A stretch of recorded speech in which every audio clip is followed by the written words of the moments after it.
दोस्तों आज हम बात करेंगे कंधा जाम होने के बारे में। स्टिफ शोल्डर या आम भाषा में फ्रोजन शोल्डर भी सुना होगा आपने। तो आइए जानते हैं कि ये स्टिफ शोल्डर के रीजंस क्या होते हैं डॉक्टर प्रथमेश जैन से, और उसकी ट्रीटमेंट क्या होती है। सर, स्टिफ शोल्डर होने के कारण क्या हो सकते हैं? देखिए, कंधा जाम हो जाना या कंधा स्टिफ हो जाना, फ्रोजन हो जाना, ये एक बहुत ही आम समस्या है। इसका अभिप्राय यह है कि मरीज अपने आप से हाथ ऊपर करने में समर्थ नहीं हो पाता है। तो अगर मैं आपको हाथ ऊपर करने को बोलूंगा तो आप ऊपर नहीं ले पाएंगे, आपका हाथ यहीं जाके अटक जाएगा। और उसके बाद अगर हम कोशिश भी करेंगे तो हाथ ऊपर नहीं ले जा पाएंगे, क्योंकि कंधे के अंदर के जो कैप्सूल स्ट्रक्चर हो जाते हैं वो इतने टाइट हो जाते हैं कि कंधा जाम हो जाता है। और आम भाषा में इसको फ्रोजन शोल्डर भी कहा जाता है। ये एक बहुत ही आम समस्या है। आमतौर पे ये 40 वर्ष से अधिक उम्र के लोगों में देखी जाती है, और महिलाओं में इसका इंसिडेंस जो है वो पुरुषों के मुकाबले ज्यादा रहता है। तो फ्रोजन शोल्डर एक बहुत ही आम समस्या है। हमारी हर ओपीडी में ऑलमोस्ट 3 से 4 मरीज फ्रोजन शोल्डर के आते ही हैं। ऐसा है, इतना कॉमन इसका इंसिडेंस है। तो सर, ये इतना कॉमन क्यों है? ये बहुत ही आम समस्या है, कॉमन समस्या है।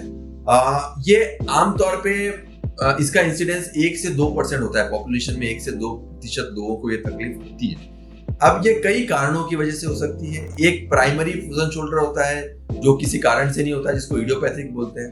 परंतु कई बार हमने देखा है कि कुछ मेटाबॉलिक प्रॉब्लम्स या मेटाबॉलिक डिजीजेज ऐसी हैं जिसमें यह तकलीफ ज्यादा होती है। जैसा कि अगर आपको थायराइड की तकलीफ है, अगर आपको लिपिड प्रॉब्लम्स है, आपका कोलेस्ट्रॉल लेवल बढ़ रहा है, अगर आपको शुगर की तकलीफ है, तो भी यह कंधा जाम होने की समस्या हमको ज्यादा देखने को मिलती है। तो कंधा जाम होने की समस्या एक बहुत ही आम समस्या है।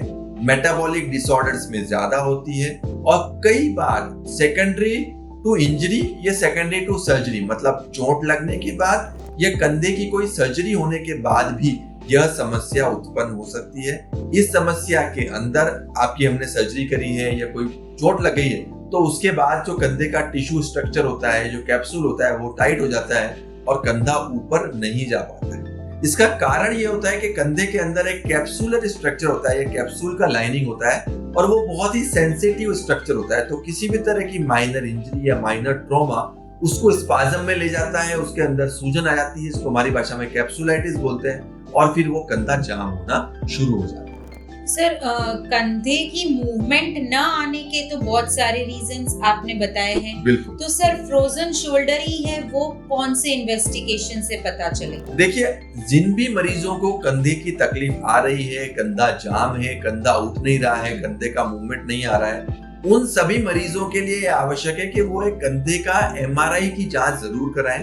कंधे के एमआरआई की जांच में यह पता लग सकेगा कि कंधे के अंदर जो तकलीफ है वो क्यों है, किन कारणों से कंधा जाम हो रहा है, क्या हड्डी में तकलीफ है, क्या स्नायु में तकलीफ है, क्या रोटेटर कफ टेंडन में तकलीफ है, क्या लेब्रम में तकलीफ है, क्या अंदर की बाइसेप्स टेंडन में तकलीफ है। तो कई सारे रीजंस ऐसे होते हैं जिसके कारण से यह तकलीफ होती है, और यह पता लगाने के लिए कि क्या एग्जैक्ट तकलीफ है, एक एमआरआई स्कैन बहुत ही आवश्यक होता है। और अगर एमआरआई स्कैन सही टाइम पे सही तरीके से किया जाता है, मिनिमम 1.5 टेस्ला का जो एमआरआई स्कैन है वो किया जाना चाहिए, और वो किया जाता है, तो हम एक मरीज पेशेंट को एग्जैक्ट डायग्नोसिस दे पाएंगे कि भाई आपके अंदर जो कंधे की तकलीफ है वो क्यों है, और उसके लिए आगे क्या ट्रीटमेंट करना आवश्यक है।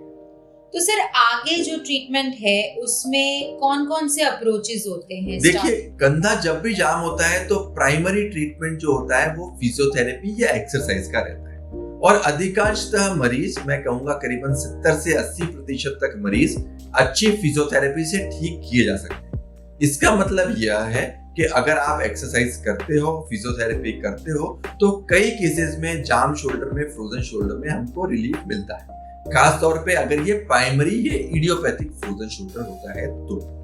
दूसरी चीज, अगर आपको मेटाबॉलिक प्रॉब्लम्स है, जैसा कि आपको शुगर की तकलीफ है, डायबिटीज है, थायराइड है, ये लिपिड डिसऑर्डर है, तो आपको प्राइमरी डिसऑर्डर के ऊपर भी फोकस करना पड़ेगा। मतलब आपको शुगर लेवल कंट्रोल करने पड़ेंगे, अपनी बॉडी में थायराइड के लेवल कंट्रोल करने पड़ेंगे, आपको जो है अपनी कोलेस्ट्रॉल लेवल कंट्रोल करने पड़ेंगे। तो ये सब आप करेंगे तो भी आपके फ्रोजन शोल्डर में आपको राहत मिलेगी। तो सर क्या रिगरस फिजियोथेरेपी करना इसमें एडवाइजेबल है? तो फिजियोथेरेपी जब भी हम इन पेशेंट्स में एडवाइस करते हैं वो एक गाइडेड फिजियोथेरेपी होती है, वो एक सुपरविजन में की जाने वाली फिजियोथेरेपी होती है और पर्सनलाइज्ड फिजियोथेरेपी होती है। इसका मतलब ये होता है कि अगर 10 मरीज हैं तो 10 मरीजों के लिए एक जैसी फिजियोथेरेपी नहीं होगी, वो पेशेंट स्पेसिफिक फिजियोथेरेपी होगी। मतलब स्पेसिफिक फिजियोथेरेपी स्पेसिफिक मरीज के लिए हम रिकमेंड करते हैं और स्पेसिफिक फिजियोथेरेपी करके उस मरीज को उस प्रॉब्लम से हम राहत दे सकते हैं। और सर अगर किसी पेशेंट को फिजियोथेरेपी से, दवाइयों से, मेटाबॉलिक डिसऑर्डर्स भी कंट्रोल करने से फायदा ना हो तो ये बहुत ही अच्छा सवाल है, क्योंकि हमने कई बार ऐसे मरीज देखे हैं जो बहुत ही मायूस हो जाते हैं, जो अच्छे से फिजियोथेरेपी कर रहे हैं, सब कुछ चीजें कंट्रोल में रख रहे हैं, उसके बावजूद भी उनकी तकलीफ ठीक नहीं होती है और फिर वो बहुत ही मायूस और निराश हो जाते हैं। परंतु हमें अपने दर्शकों के साथ ये साझा करते हुए बहुत ही खुशी हो रही है कि आज के जमाने में लेटेस्ट आर्थ्रोस्कोपिक टेक्निक के द्वारा इस बीमारी को जड़ से ठीक किया जा सकता है और वह मरीज जिनको डायबिटीज कंट्रोल करने के बावजूद, अच्छी एक्सरसाइज करने के बावजूद प्रॉब्लम ठीक नहीं हो रही है, उनमें हम दूरबीन की प्रोसीजर जिसको आर्थ्रोस्कोपी बोलते हैं वह करके इस तकलीफ को परमानेंटली ठीक कर सकते हैं। आपको जो कंधे का मूवमेंट है वह वापस लौटा सकते हैं और आपके कंधे का जो दर्द है वह भी ठीक कर सकते हैं। तो जिन मरीजों में इलाज नहीं आ रहा है, ट्रीटमेंट नहीं हो पा रहा है, आराम नहीं मिल पा रहा है, उन मरीजों को आर्थ्रोस्कोपिक सर्जरी की तरफ अपना रुख करना चाहिए।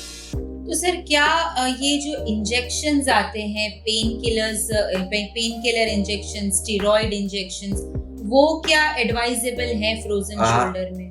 यह एक पुराना ट्रीटमेंट है। आजकल की नई ट्रीटमेंट गाइडलाइंस के अनुसार कंधे के अंदर स्टेरॉइड्स ट्रीटमेंट देना बहुत ज्यादा रिकमेंडेड नहीं है। इसका अभिप्राय यह है कि बहुत ही सिलेक्टेड केसेस में जहां पर और कोई ट्रीटमेंट ना किया जा सके, आर्थ्रोस्कोपिक ना किया जा सके, पेशेंट को बहुत ही फास्ट रिकवरी की आवश्यकता हो, सिर्फ उन्हीं पेशेंट्स में स्टेरॉइड इंजेक्शन दिए जाने चाहिए, सभी केसेस में दिए नहीं जाने चाहिए।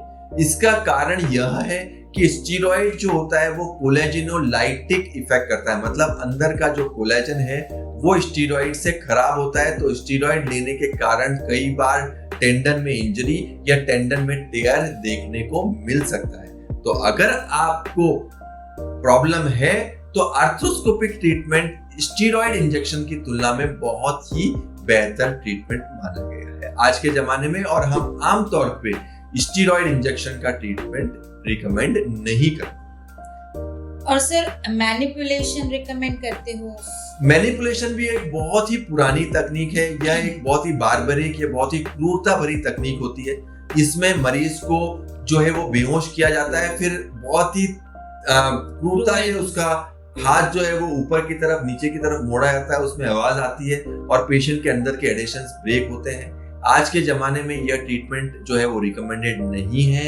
आज के जमाने में arthroscopic treatment manipulation under anaesthesia से काफी बेहतर ट्रीटमेंट माना गया है, क्योंकि उसमें गाइडेड, जहां पे आपका कैप्सूल टाइट हो गया है वहीं पे हम कैप्सूल को रिलीज करते हैं, तो बहुत ही एग्जैक्ट हम पेशेंट का रिलीज जो है वो जहाँ पे कैप्सूल टाइट हो गया वहां से कर पाते हैं, और उसमें कॉम्प्लिकेशंस या प्रॉब्लम्स होने का रिस्क भी मैनिपुलेशन अंडर एनेस्थीसिया के मुकाबले बहुत कम है। मैनिपुलेशन में फ्रैक्चर का, अंदर का लेब्रल टिश्यू टूटने का, रोटेटर का इंजरीज होने का, कई सारी प्रॉब्लम्स का रिस्क जो है वो ज्यादा रहता है, जो कि आर्थ्रोस्कोपिक ट्रीटमेंट में काफी कम रहता है। तो सर एमआरआई करवाने के, फ्रोजन शोल्डर डायग्नोज हो जाने के कितने समय तक फिजियोथेरेपी का ट्रायल देना चाहिए? देखो, जैसा मैंने आपको बताया कि हम लोग काफी प्रो फिजियोथेरेपी सर्जन हैं, हम फिजियोथेरेपी को काफी ज्यादा रिकमेंड करते हैं, फिजियोथेरेपिस्ट को काफी ज्यादा मानते हैं, और हमारा ये मानना है कि 2 से 3 महीने आप अच्छे से फिजियोथेरेपी ले सकते हैं। एक अच्छे फिजियोथेरेपिस्ट की गाइडेंस में आपको फिजियोथेरेपी लेनी चाहिए, और वो करके हम अधिकांशतः पेशेंट में कोई भी प्रोसीजर को अवॉइड कर सकते हैं। तो definitely physiotherapy first line of treatment है, परंतु जिन मरीजों को फिजियोथेरेपी से राहत नहीं मिलती है उनको हम आर्थ्रोस्कोपिक ट्रीटमेंट से काफी अच्छा रिजल्ट्स दे पाते हैं। और सर ये आर्थ्रोस्कोपी के बाद की फिजियोथेरेपी कैसी रहती है? जैसे आर्थ्रोस्कोपी के बाद फिजियोथेरेपी कंफर्टेबल हो जाती है, उसमें पेन मरीज को कम होता है, पर डेफिनेटली रिक्वायर्ड होती है, और आपको गाइडेंस के अंदर, फिजियोथेरेपिस्ट के गाइडेंस के अंदर अच्छे से अगर आप फिजियोथेरेपी करते हैं तो मरीज को हम काफी फास्ट और क्विक रिकवरी दे सकते हैं। तो आर्थ्रोस्कोपी के बाद आपको गाइडेड फिजियोथेरेपी की रिक्वायरमेंट रहती है, जो अप्रोक्सीमेटली 1 से 1.5 महीना कराने की आवश्यकता पड़ सकती है। और सर किसी तरह का इमोबिलाइजेशन रिक्वायर्ड? जी नहीं, अगर हम स्टिफ शोल्डर के लिए या फ्रोजन शोल्डर की सर्जरी कर रहे हैं तो किसी भी तरह के इमोबिलाइजेशन की आवश्यकता नहीं है। दूसरे ही दिन से आपको फुल मूवमेंट्स और फुल फिजियोथेरेपी के लिए हम लोग अलाउ कर देते हैं।